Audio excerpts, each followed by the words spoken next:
Reviewing the first image in the smaller private dwelling on the left, there are 2 floors of space considered full floors.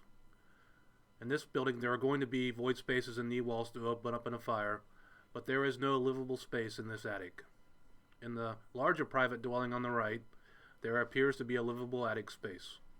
This can usually be determined by the presence of windows that look like they can be opened, windows with curtains, or often very obvious in larger 2.5-story residences due to the size of the attic and the number of windows. The livable space on the dwelling to the right will have half walls, sloped ceilings, and knee walls or void spaces to open up in the event of a fire. In comparison, this dwelling is a 2-story. The attic isn't finished or livable. We should simply call this a 2-story. We should call this a 2-story with an attic, or 2A, and we would just call this a 2-story. Is the dwelling brick or wood frame? Sometimes it's hard to tell.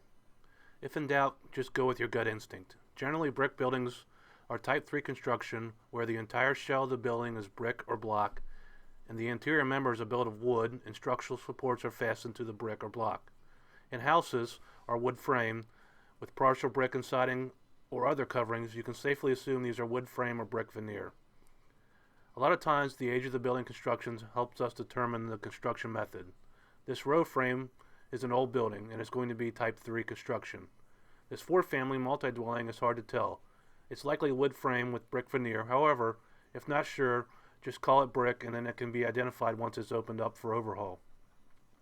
Fortunately for both of these means, the fire travel are similar in wood frame and type 3 constructed buildings. Void spaces are a major fire concern for horizontal and vertical fire extension.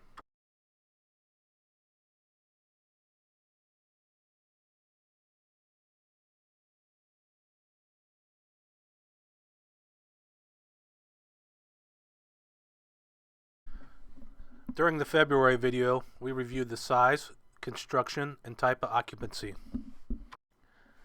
In this month's segment, we'll review the next part of our SizeUp and add the location and extent of the fire. This critical SizeUp factor will help paint a good picture for other responding companies. The location is simple: the floor or space where the fire is located. Example, 2nd floor.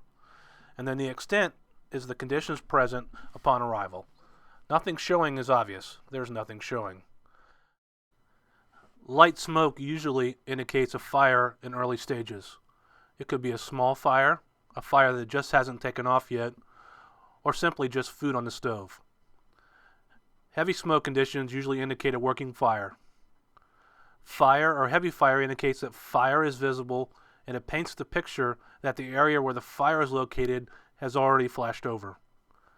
Full involvement means that the building is fully involved, from stem to stern. Fire from every orifice.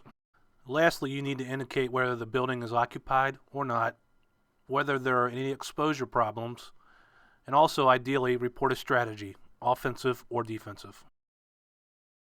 For this next part, watch each image as it appears and then pause the video. To yourself, announce your SizeUp or discuss with your company.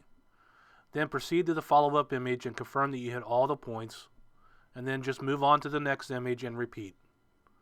We'll do the first one for you. For your example, an image will appear. Pause the video, announce your SizeUp, making sure you hit all the key points, and then move forward to check to see that you covered everything. So here you go. Engine 1 on scene. 3-story wood frame townhouse. It appears occupied. Fire showing from the 3rd floor, A side. This is an offensive fire.